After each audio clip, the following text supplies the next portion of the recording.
Ladies and gentlemen, welcome to the show. My name is Matt Morris. I am your host. We are live right now on YouTube, Rumble, as well as on Twitch at Matt Morris TV. Ladies and gentlemen, frankly, it has been a pretty eventful day. We have a lot to talk about. We have a breakthrough regarding the legal status of birthright citizenship, as it is discussed in the 14th Amendment. You see, the U.S. Supreme Court has decided to actually take a look at the case and determine whether or not, issue a new determination on whether or not birthright citizenship is in fact constitutional. You might remember this was a part of President Trump's day one agenda. He signed an executive order saying that no longer is birthright citizenship going to be the law of the land. And so the Supreme Court, after 10 or 11 months, they have decided, okay, we'll take the case. And we're going to go through the merits. Now, that's only one of the stories we're going to talk about today. President Trump, the Trump administration, also today released, frankly, a really massive document. I believe it's 29 pages long, full of text and information. It is the Trump administration's 2025 going into 2026 national security and foreign policy agenda. And they are going to be making some pretty big changes. I've done my best. I've tried to extract all the interesting bits. I read the entire document today so that you guys don't have to. President Trump has pretty much gone scorched earth on the European Union. We are repositioning away from the Middle East, looking towards our own hemisphere. And this document, they do not mince words about why we are doing what we're doing and when and how we're going to be doing it. So we're going to look through the highlights of Trump's new foreign and domestic policy agenda. And then finally, it's kind of related, it's kind of tangential, but it's more incidental. It came out earlier today that the European Union is throwing a $150 million fine against this country's largest social media website. The most influential social media website indefinitely in this country, perhaps in the entire world. And the Trump administration is not happy about it because this is a free speech battle. Elon Musk is involved. And so we are going to talk about that, ladies and gentlemen. Today is going to be a big show. We really have a lot of news. Very rarely do we have a show this packed. So first off, folks, if you will do me a favor, let's go ahead and take a look at this birthright citizenship bombshell that has been pushed out of the Supreme Court today. Ladies and gentlemen, if you will, make sure to like, subscribe, follow, do it all. It helps with the algorithm. It helps with everything. We're on YouTube, Rumble, and on Twitch. Follow, like, subscribe, do it all. Thank you very much. Let's get into this. Take a look. We have breaking news out of the Supreme Court. Let's go to our CNN chief Supreme Court analyst, Joan Biskupic, who is in the newsroom. What's happening, Joan? Supreme Court just this minute, Brianna, announced it's going to take up challenge to President Trump's order lifting birthright citizenship. You might remember on January 20th, his first day in office, he took his Sharpie pen and he said, this is a big one. And what he did was he tried to eliminate the automatic birthright citizenship that all Americans have had for more than a century. And what that does, it goes to the 14th Amendment of the Constitution that says all persons born or naturalized in the United States and subject to the jurisdiction thereof are citizens of the United States. That means that anyone who's born here, Brianna, automatically becomes a U.S. citizen. And what Donald Trump's executive order tried to do was say anyone who was born of someone who was not here lawfully or who was here on some sort of temporary status, that's right, that person's baby would not automatically be a citizen. It's a very that's right. It's probably, of all the Trump actions that have been taken to date, Brianna, this one is the most challenging because what it does is it flies in the face of the 14th Amendment that was adopted in 1868, and it flies in the face of an 1898 Supreme Court precedent that said even if you were born of, in that case it happened to be a Chinese national, even if you were born of someone who was not here as a U.S. citizen, you definitely still have citizenship here in the U.S., Brianna. And the court has not set exactly what the timetable will be for hearing oral arguments, but I imagine they would be in the spring with a decision by the end of June.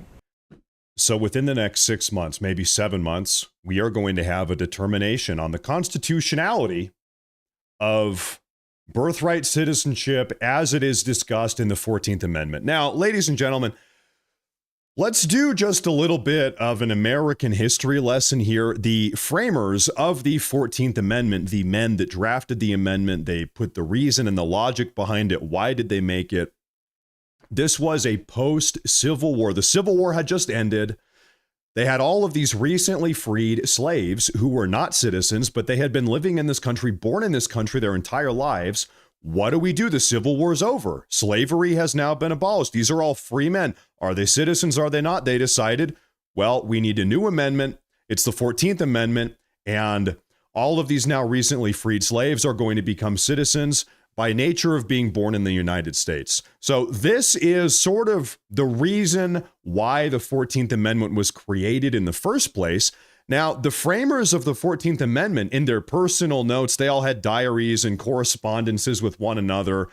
They actually explained their logic here. This was exclusively, explicitly a retroactive amendment for these recently freed slaves. This was not supposed to be the 14th Amendment, birthright citizenship, was not supposed to be for the children of illegal aliens, for instance. This is a huge, just like, perversion of the way this is supposed to go. Now, the specific, if you want to talk about the legal merits, let's get litigious here for a minute. Let's talk about the precise terminology found inside the 14th Amendment. It says, in fact, she said this, all persons born or naturalized in the United States and subject to the jurisdiction thereof are citizens of the United States of America. And subject to the jurisdiction thereof. It's predicated. If you're born in the United States, you need to be subject to the jurisdiction thereof. Your parents need to be subject to the jurisdiction thereof. Now, this is kind of where the argument is. Are the children of illegal aliens who are in the country illegally, are those children, these babies popping out, are they subject to the jurisdiction of the United States of America in the same way that you or I, with American parents, American citizen parents, in the same way that we are subject to the jurisdiction thereof, of the government of the United States of America? And so this is the key argument. Are they subject to that jurisdiction? Are they subject in a different way? That is where the legal argument is being made. And so I'll just tell you, I think everybody with half a brain, everybody that has an IQ of at least like 17, a monkey knows this. Illegal aliens, in fact, just non-US citizens, even if you're a legal immigrant, you're on a green card or something, but you're not a citizen, you actually don't have all the rights and privileges in this country that a US citizen does. You're under the jurisdiction thereof in a different way. You're in a different category insofar as you can't vote because you're not a citizen. You can't own a firearm in accordance with the Second Amendment in this country if you're not a citizen. There's all these types of deals. You can't serve on a federal jury unless you're a U.S. citizen. You can't run for elected office unless you're a U.S. citizen. You can't receive federally funded taxpayer benefits. Well, you're not supposed to. We know some of them have been, but you're not supposed to. So there's a different category. You are under the jurisdiction thereof, as the 14th Amendment says, in a different way. So this is where the legal argument lies. Now, a fun fact about this, it's actually not a fun fact. It's a very depressing fact. Every single year going back for decades, in fact, we've got the data as recently as 2024. I would imagine in 2025, this number is going to change. But for a very long time, guess how many birthright citizenship babies have been born in this country and granted citizenship through these means? I'm talking children of illegal aliens or non-U.S. citizens born on U.S. soil that have been granted citizenship in accordance with this ridiculous interpretation of the 14th Amendment. Guess how many babies per year, going back for decades? The answer is 250,000 per year. It's always a little bit higher, a little bit lower, but ballpark, 250,000 babies per year. 250,000 birthright citizenship anchor babies per year. 250,000 going back for decades. This has been going on forever. And then, of course, as you all know, this entire birthright citizenship dynamic is one of the leading causes for illegal immigration. Because illegal aliens, they know, okay, if we can sneak inside the US, get pregnant, pop out a baby, my anchor baby, my birthright citizenship baby is going to receive citizenship by nature of being born on US soil. And then the mom and sometimes the dad, they get to stay here to take care of their baby because we can't deport the baby. It's a US citizen. Yeah, the parents are illegal, but you can't separate them. And we can't get rid of the baby. It's a US citizen. So then we end up allowing the illegal alien mom and the illegal alien dad, and oftentimes the illegal alien grandma, grandpa, cousin, sister, uncle, whatever, the entire family, we allow them to stay in the country to take care of the baby who is now a US citizen in accordance with this absolutely profane, unintended, nonsensical interpretation of the 14th Amendment. And then they end up getting federal tax assistance and all, or taxpayer funded assistance. So this entire dynamic is a racket. If you really want to shut down illegal alien, toss out birthright citizenship, because really, why does anybody do anything? People do things because think they're going to receive a benefit, right? Why do you go to work? To make money, right? Why do you, I don't know, put meat on the barbecue? Because you're hungry. Why do you do anything? To get something, right? Generally speaking, why do illegal aliens come inside of our country, invade our country? Because they think they're going to get something. They can get citizenship for their child or taxpayer-funded benefits or economic opportunity, whatever. One of the big leading reasons is birthright citizenship for their illegal alien child. And so if you take away the incentive, in this case, birthright citizenship, then you kind of rip the rug out from underneath illegal alien immigration, and they don't really have, if you start taking away the reasons for them to come up here in the first place, then what you'll notice is that they just kind of stop coming up here anymore. Now, I want to quickly talk about the betting odds. The Supreme Court, we just heard that they're going to offer their final determination on this at some point in the next 6 months. So that's before midterms. That's 6 months is not so long. It's not so far away. But what are the betting odds right now? What are the odds? What are the markets saying? What are the odds that the Supreme Court actually tosses out this ridiculous interpretation of birthright citizenship? Anywhere from 30 to 50%. That's the betting market right now. So it's not a surefire guarantee. We might end up keeping it. Just we all need to be prepared for this. I hope that's not the case, but right now the betting odds are anywhere from 30 to 50%, 1/3 up to 50%, 50-50 odds that the Supreme Court is going to toss this out. So if you like to pray, if you are someone that likes to do a little prayer, I don't know, right now or by the bedside later today, do a prayer. Listen, we got to get rid of birthright citizenship. It's got to go. It's got to go.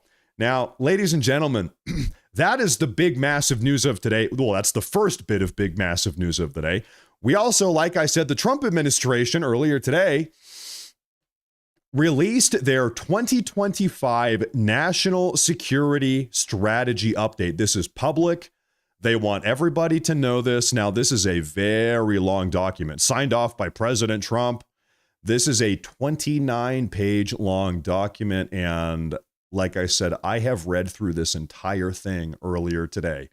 What I have done here is I have extracted all of the highlights so that you don't have to read it. I tried to pull out all the important stuff, and there is some very important stuff in this document released by the Trump administration that all of you are going to want to know.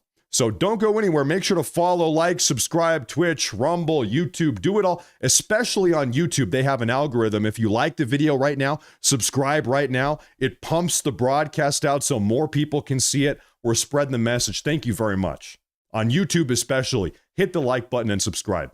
Yeah, I see somebody say, ain't nobody got time to read all that. Luckily, I have read it, and I'm going to now read you the highlights. To kick things off, this document initially says, priorities. And once again, this is straight from the Trump administration today. The era of mass migration is over. Who a country admits into its borders, in what numbers and from where, will inevitably define the future of the nation. Any country that considers itself sovereign has the right and duty to define its future. Throughout history, sovereign nations prohibited uncontrolled migration and granted citizenship only rarely to foreigners, who also had to meet demanding criteria. The West's experience over the past decades vindicates this enduring vision, this enduring wisdom. In countries throughout the world, mass migration has strained domestic resources, increased violence and crime. Yeah, true. Weakened social cohesion. Sound familiar? Distorted labor markets. True. And undermined national security. The era of mass migration must end. Border security is the primary element of national security. We must protect our country from invasion, not just from unchecked migration, but from cross-border threats such as terrorism, drugs, espionage, and human trafficking. And Lord knows we have had all of that. I hate to say it. We have had all of that over the last couple of years, and it brings a tear to my eye. A border controlled by the will of the American people as implemented by their government is fundamental to the survival of the United States as a sovereign republic. So this is they're publicly putting this out there. This is the Trump administration's, as we move forward as a country, 2025, we're wrapping up the year, we're heading into 2026. This is their statement, official statement on mass migration. Then they go on to say, now we're talking about, and this is something I talk about all the time in my videos and my broadcast. I'm sure you've heard me say this. The Monroe Doctrine. The Monroe Doctrine is the United States' chief piece of foreign policy. Really, it's sort of domestic policy also, ever since 1823. So for 200 years, this has been a fundamental component of American geopolitics. And Trump is revitalizing that. The Western Hemisphere, the Trump corollary to the Monroe Doctrine. After years of neglect, the United States will reassert and enforce the Monroe Doctrine to restore American preeminence in the Western Hemisphere and to protect our homeland and our access to key geographies through the region. Real quick, maybe somebody doesn't know. What is the Monroe Doctrine? 1823 is when we sort of adopted this. The Monroe Doctrine effectively says the Western Hemisphere, this side of the planet from the North Pole all the way to the South Pole, the United States kind of runs this stuff. I was going to say something else. This is our side of the planet, okay? From the North Pole to the South Pole, from, the top of Canada all the way down to bottom of Argentina. This is our backyard. This is our domain. Yes, we share this hemisphere with other people. There's other countries. There's Canada and Argentina and Peru and all these other countries, Honduras. We share the hemisphere, but this is ours, okay? Nobody does something in this hemisphere without our say-so, okay? Most certainly, we are not going to allow national security threats to manifest in this hemisphere. Anything that poses a threat to the safety of the United States in this hemisphere, unacceptable. This is our hemisphere. This is effectively the Monroe Doctrine, okay? Now, this goes on to say, we will deny non-hemispheric competitors the ability to position forces or other threatening capabilities or to own or control strategically vital assets in our hemisphere. This Trump corollary to the Monroe Doctrine is a common sense and potent restoration of American power and priorities consistent with American security interests. So think about this. Why was Trump talking so much about the Panama Canal? Monroe Doctrine, Western Hemisphere, national security. We don't want China, which is how did they put it exactly? Non-hemispheric competitor. That's a great term. China, Russia, Iran, these are non-hemispheric competitors. We will not tolerate them getting a foothold, imposing presence in our hemisphere. So this is why we are interested in a golden dome over Canada and the United States. This is why we're interested in taking Greenland. This is why we are interested in shutting down what's going on in Venezuela, narco trafficking and narco terror regimes in Venezuela, really all across Latin America, and combating cartels. And this is why we want to lock down our control over the Panama Canal. All of this stuff, it goes back. Now we have a new term. It's called the Trump corollary to the Monroe Doctrine. This is our hemisphere. We run it, okay? It goes on to say, our goals for the Western Hemisphere can be summarized as enlist and expand. We will enlist established friends in the hemisphere to control migration, stop drug flows, and strengthen stability and security on land and on sea. And we will expand by cultivating and strengthening new partners while bolstering our nation's appeal as the hemisphere's economic and security partner of choice. So really, this is saying we want to have a good relationship with everybody in our hemisphere, but at all costs, we will not allow a threat to manifest in this hemisphere. We want everybody to get along, but if somebody is belligerent, we're not going to tolerate it. So this is a fundamental component of the Trump policy as we move forward, the American policy as we move forward. This document goes on to say, the Middle East, shifting burdens and building peace. Listen to this one. I think some of you are going to like this, actually. Pay close attention here. For half a century at least, American foreign policy has prioritized the Middle East above all other regions, even our own. Even our own. The reasons are obvious. The Middle East was, for decades, the world's most important supplier of energy, was a prime theater of superpower competition, and was rife with conflict that threatened to spill into the wider world and even onto our own shores. Excuse me. Today, at least two of those dynamics no longer hold. Energy supplies have diversified greatly, with the United States once again becoming a net energy exporter. We've got an abundance of energy now. Drill, baby, drill. Superpower competition has given way to great power jockeying, in which the United States retains the most enviable position, reinforced by President Trump's successful revitalization of our alliances in the Gulf, with other Arab partners, and with Israel. But, listen, here's a very big but. But, man, that's a big but. But the days in which the Middle East dominated American foreign policy in both long-term planning and day-to-day execution are thankfully over. Not because the Middle East no longer matters, but because it is no longer the constant irritant and potential source of imminent catastrophe that it once was. It is rather emerging as a place of partnership, friendship, and investment, a trend that should be welcome and encouraged. In fact, President Trump's ability to unite the Arab world at Sharm el-Sheikh in pursuit of peace and normalization will allow the United States to finally prioritize American interests.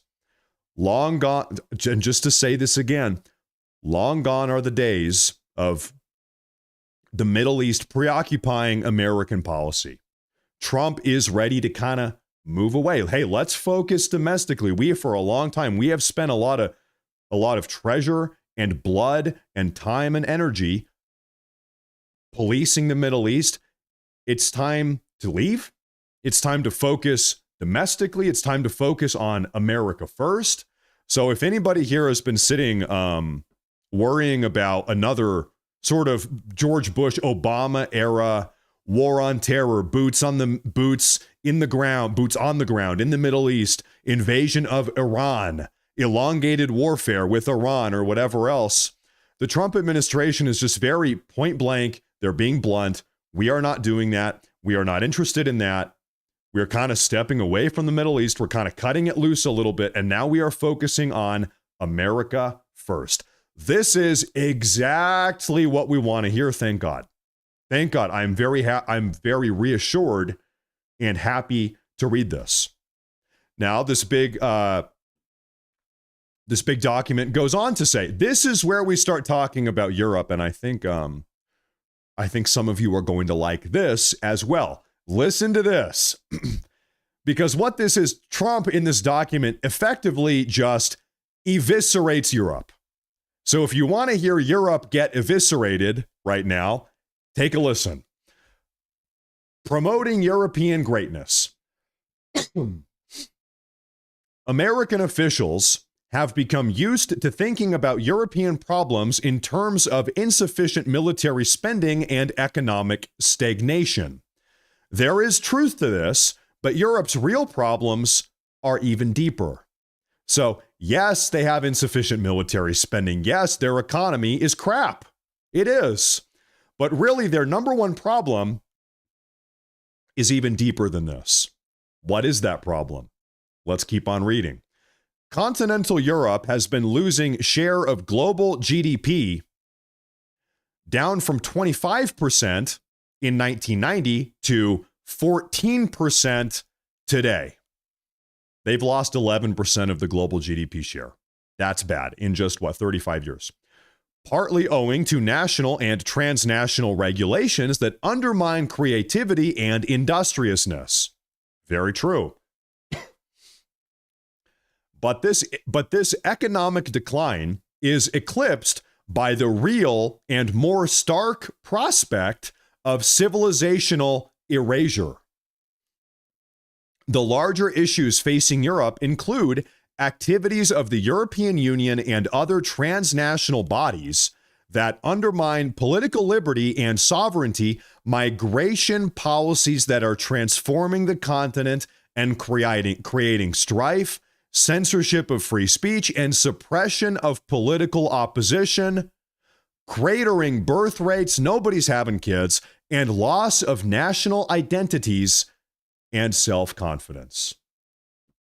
We say one of their biggest problems is mass migration, and it's causing all of these other problems. Listen to this. Should present trends continue, the continent will be unrecognizable in 20 years or less. That's big. That's a big statement. As such, it is far from obvious whether certain European countries will have economies and militaries strong enough to remain reliable allies. Many of these nations are currently doubling down on their present path. We want Europe to remain European. Whoa. To regain its civilizational self-confidence and to abandon its failed focus on regulatory suffocation. So pretty much, if we can condense this down, the Trump admin came out today and said, in this very, very official national security document, mind you, they came out and what they said is that the European military is crap. The European economy is crap. And they're undergoing right now such a catastrophic migration crisis that within 20 years, Europe will cease to exist if they don't change course. And because of all of this, we don't even really view them as being reliable allies. You know, if Europe keeps on taking in 10 trillion Pakistanis and immigrants from God knows where else, then they're going to become Pakistan 2.0 or Somalia 2.0. And then it's like we're just allied with Somalia. What's the difference? You don't really get a whole lot out of it. And so this is a very clear warning to Europe that the Trump administration has issued. Listen, this, perhaps most of all, we want Europe to remain European. Can I say something controversial here? This is a little bit ethnically charged. It's a little bit racially charged. Do you agree, or am I looking into this too much? What is the best way to make sure that Europe remains European? Well, it's to make sure that non-Europeans don't flood and take over the continent. You need to make sure that Europe remains ethnically European. You need to make sure that Europe remains racially European, because if you lose that, then you lose Europe. If you replace all the Europeans in Europe with Pakistanis or wherever else, then you don't really have Europe anymore. You just have a continent full of Pakistanis or Somalians or whatever. This is a pretty big statement. This is a pretty big statement, and I'm here for it. I love to see it. Document goes on to say, and now this part is going to segue into our next story of the day: sovereignty and respect. The United States will unapologetically protect our own sovereignty.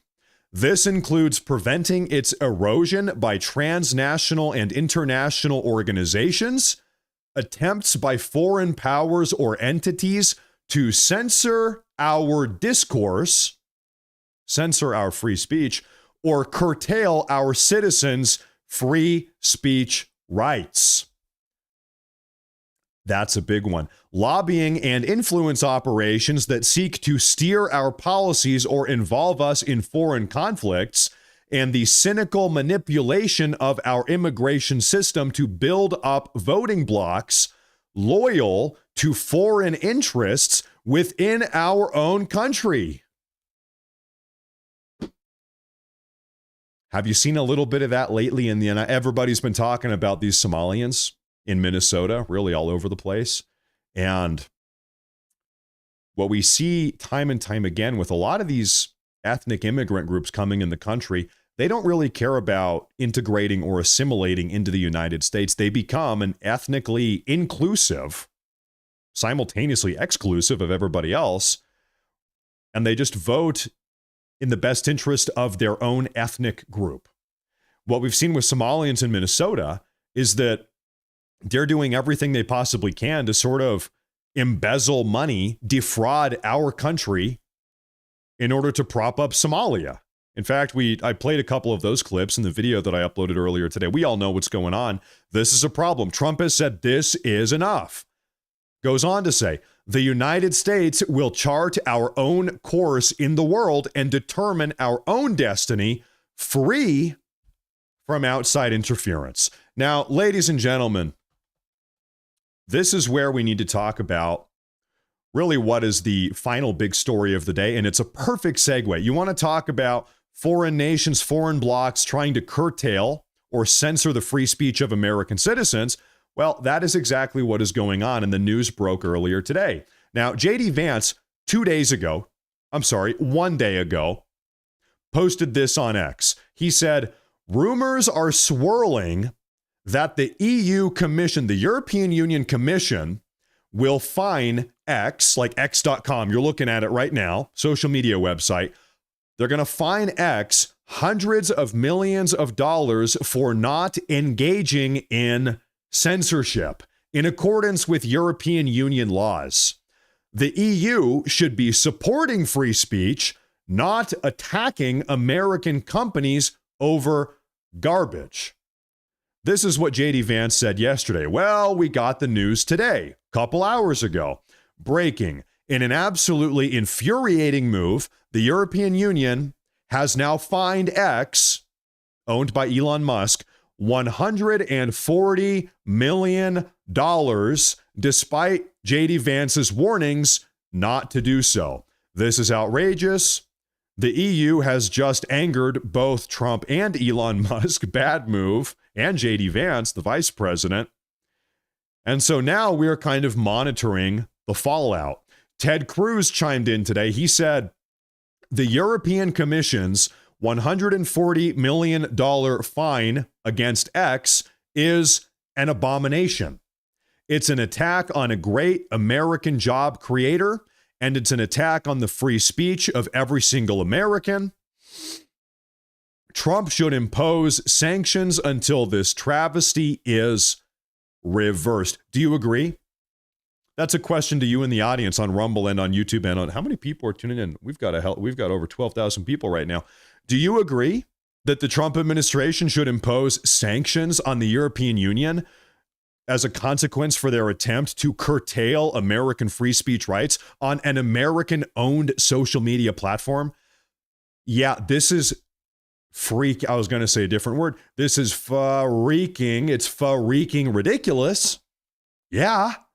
Listen, America is the world's premier stalwart protector of free speech. If we don't do it, very clearly, nobody else will. In fact, if you look around the world, there's not a single other country, a single other nation on this planet that protects free speech in practice and legislatively to the degree that the United States of America does. We need to be very clear about something. The American conception of free speech, First Amendment, this is unique. There's not a single other country that does what we do insofar as legal protections for free speech go.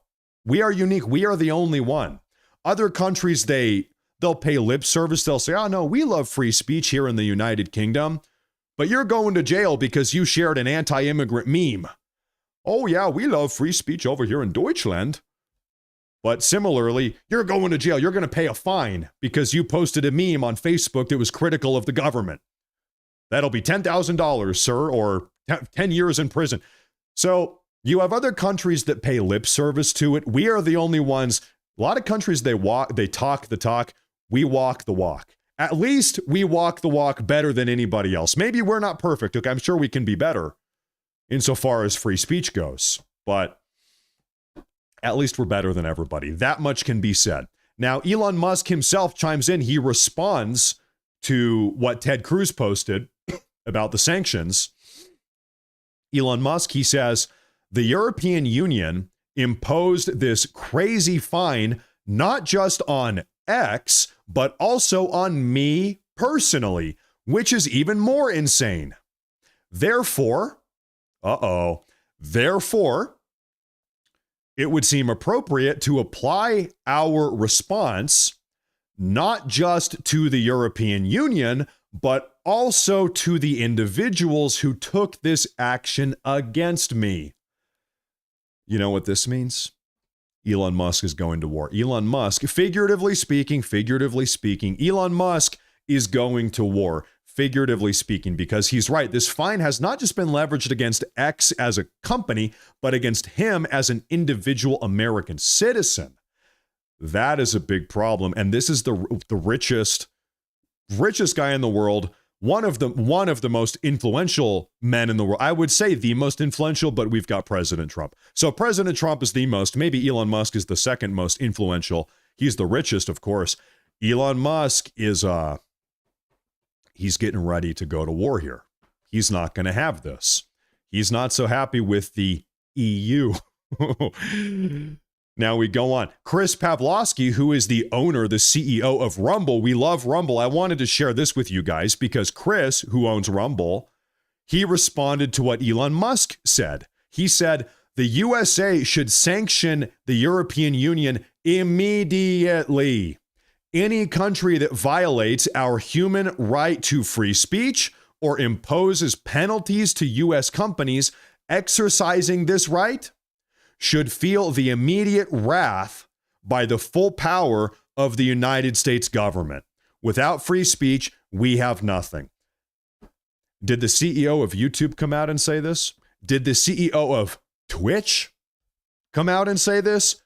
The CEO of Rumble came out and said this. God bless. Patriot moment. Certified American patriot moment.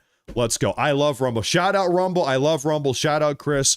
We love everybody else, but we love Rumble. This is what you want to see. You want to see American free speech solidarity. And I'm kind of an American history nerd. You guys know that. Something that I love about the way our Constitution is framed here is the rights in our Constitution. Our founding fathers very explicitly said the United States government, the federal government, is not giving the people these rights. These are God-given rights. These are rights given to man by God. And the federal government, the U.S. government, the Constitution, it is the job of the Constitution to protect and fight for these God-given rights. God-given rights can be trampled by tyrants. And so the Constitution, it is a bulwark, it is a defense of these God-given rights. And that is how we view the First Amendment and all of these other rights given to us in the Constitution as well.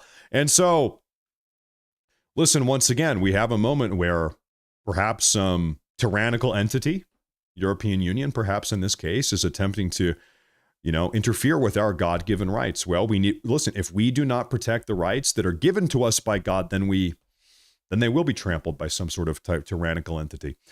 Now, Elon Musk, like I said, he seems like he's kind of going to war here. He's on a war path. He's on a war footing, to say the least. Elon Musk, he goes on to say, the European Union woke Stasi commissars are about to understand the full meaning of the Streisand effect.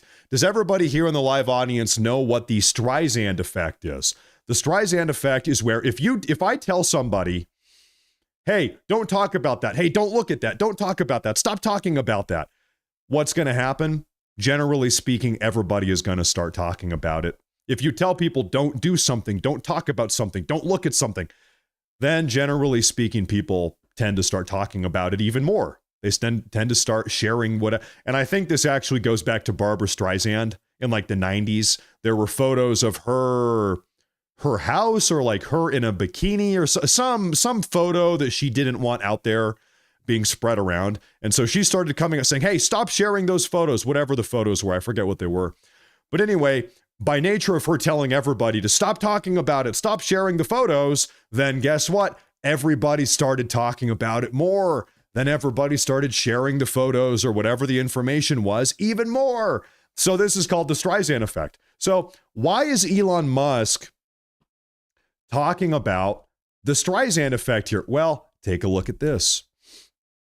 X.com, this website here, is now the #1 news app in the United Kingdom, Germany, Italy, Spain, Switzerland, Netherlands, Greece, Austria, Poland, Ireland, Hungary, Finland, Romania. So this is a collective of, where are these countries again? Oh yeah, Europe. These are countries that are part of the European Union. These are EU countries. And the point here is that X, which the European Union is now trying to censor, is the biggest news app in all of these European countries. This is going to backfire for the European Union because all of the Europeans, the actual people who get their news on this app, they're going to say, wait a minute, what the hell is the European Union doing here? What in the the European Union is trying to censor the information that all of us over here in Europe have access to. We're not going to tolerate this. And so this is another part of it. Streisand effect is going to play a part in this. Secretary of State Marco Rubio. Now we hear from somebody actually inside of the administration. Secretary Marco Rubio chimes in earlier today. Check this out.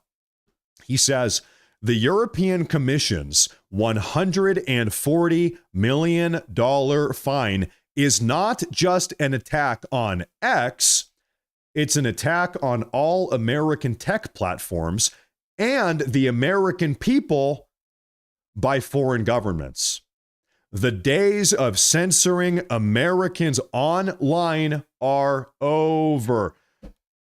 So there you just have the blunt statement. Listen, European Union, we're not effing around. We're not playing games here. We're not gonna tolerate your interference in American free speech on American platforms that operate out of America. We're not doing this.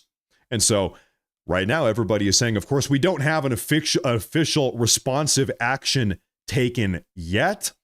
But right now, what everybody's talking about is sanctions. We're talking sanctions. Listen, European Union, you can either bend the knee, you can either shut the hell up and let Americans speak on the platforms that they use in their own country that they built. You can either operate in accordance with American free speech principles, or we are going to sanction the living hell out of your entire continent. And so that is what we're talking about right now. Now, ladies and gentlemen, like I said, it is a big news day. Massive news day. We have, I don't even know, almost 13,000 people here. Everybody, thank you very much for tuning in. Do me a favor. It's a Friday night, human to human. Make sure to like, make sure to subscribe. This is a one-man operation. In fact, listen, I don't want to brag. Really, I'm bragging about you guys, not me.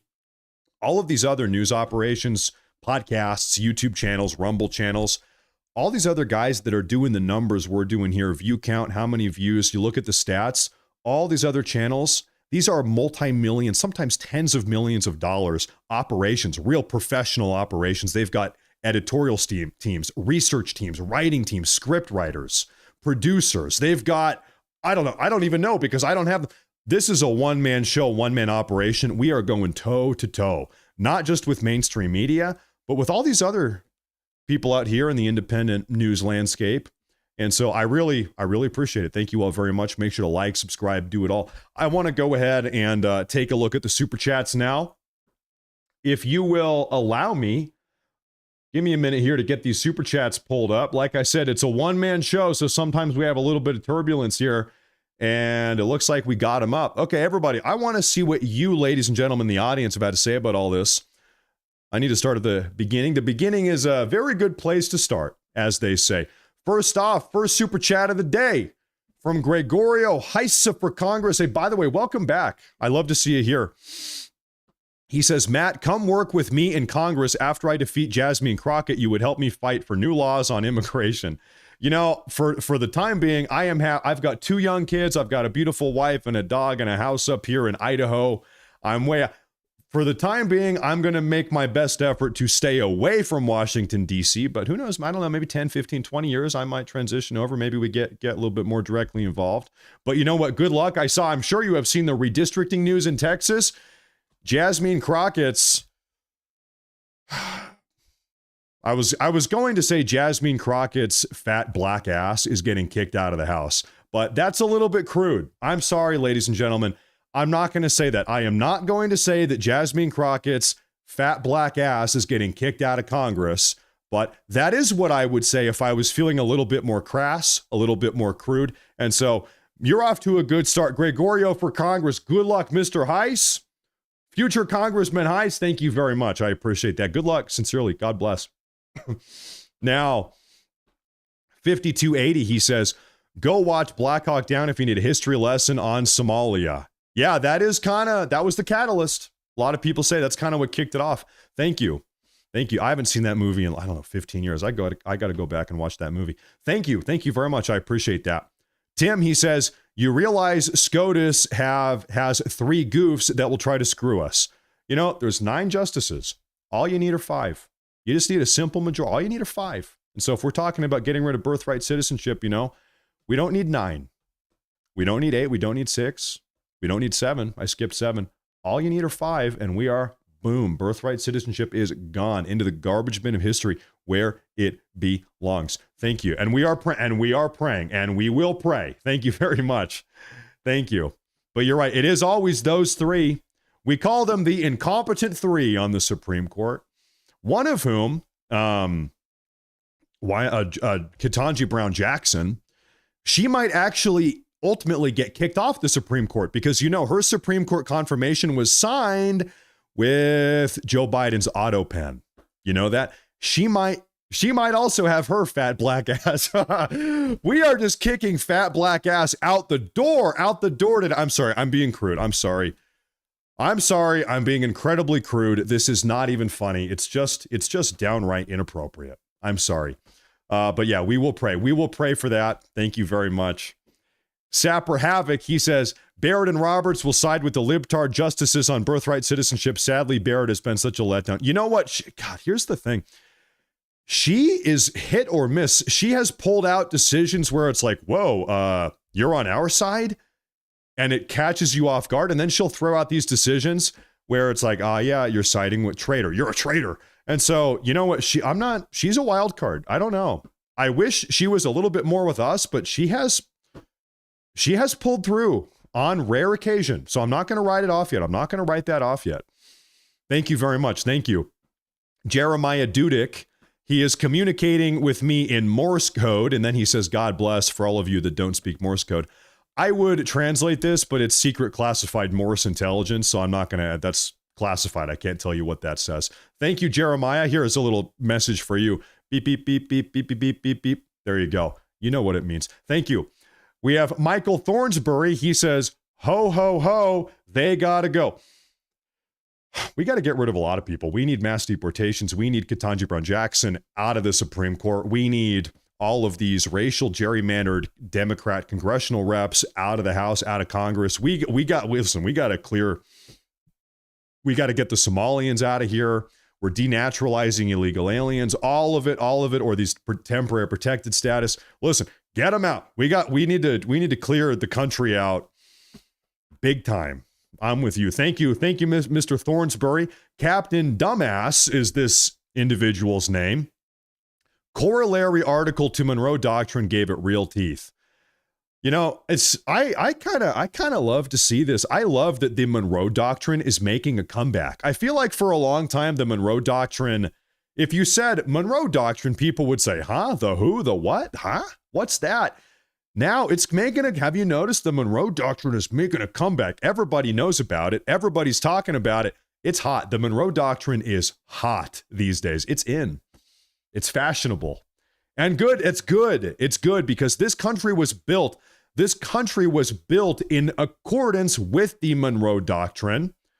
You want to talk about making America great? The Monroe Doctrine, in large part, is what made this country great originally. Bring it back. Bring it back. Tried and true.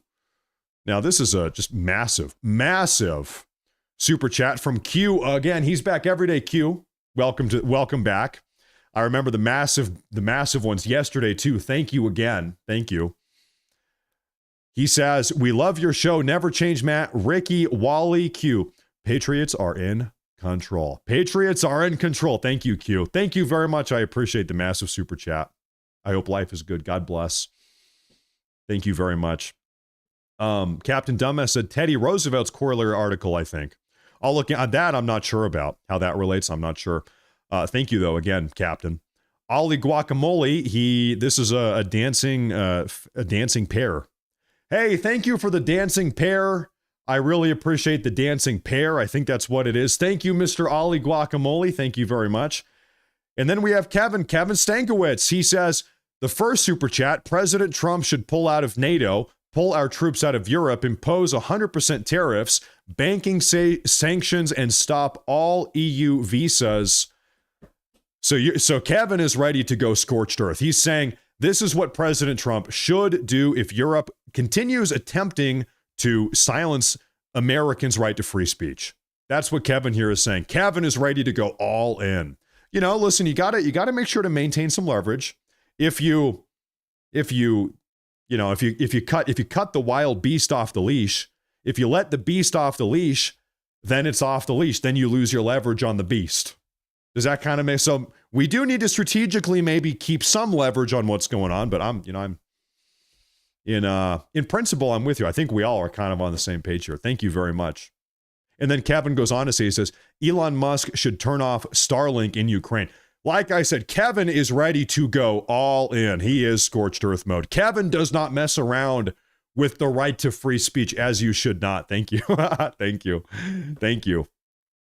And then there's one final super chat of the day, and we have another one on Rumble that I'll get to. Kevin then goes on to say, most illegal aliens will self-deport if we arrest and imprison all who employ illegal aliens, unless their employers turn them into ICE first. So it's funny you say this. I looked into this the other day. The Trump administration has actually legally cracked down on over 1,000 employers nationwide. Legal action, lawsuits, fines, federal fines. So the Trump administration is, to some degree, it's not like they're not doing it at all. They are cracking down on employers, and they should. And I want to see more of that. It should be 2,000, 3,000, 10,000 employers that they're cracking down on. They are doing it a little bit. Now, here's the curious thing to me. Nobody's really talking about it. The Trump administration is not really talking about that. We are in, as Alex Jones says, this every single day in the realm of politics. This is an info war. You know, you gotta set the narrative. You gotta get the information out there. So I would call on the Trump administration, start talking about cracking down on employers. You want to know a good way to get employers to stop hiring illegal aliens is to publicly broadcast, scream from the rooftops, hey, we are cracking down now. We are cracking down on employers. We've already cracked down on 1,100 of them, 1,000 of them. And so, hey, listen, you've got to stop hiring illegal aliens, broadcast that, publicize that. So, and they are, but just they got to talk about it. Got to spread the message. Thank you, Kevin. This is Axel. He says, can't wait until we find what really the Democrats are hiding. We will know when they go scrambling batshit crazy. You know, I feel like every single time you flip over a Democrat rock, every single time you flip over a blue rock, it's like fraud and corruption and abuse and illegal aliens and narco traffickers come scurrying out. You flip over some Democrat rock. Oh, there's a rock. Let's see what's underneath it. And then it's like 10,000 illegal aliens and a narco trafficking boat and Somalians committing hundreds of millions of dollars worth of fraud and Democrat Congress members texting Jeffrey Epstein. And it's like, what the heck? It's like, is the entire left-wing establishment in this country completely corrupt? And the answer that we see time and time again is yes. The answer is actually yes. So yeah, but hey, we got to keep on flipping over those rocks. Thank you. And then for real, the final super chat of the day from Free Florida over here on Rumble. I love Rumble. He says, Rumble is a great platform. I hope more people join.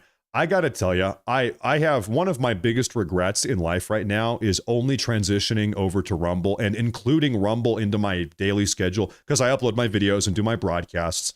I only started on Rumble in like August. It's only been a couple months. I wish from day one I was on Rumble. Rumble is so good. Everybody I've spoken to at Rumble has been so good to me, so nice.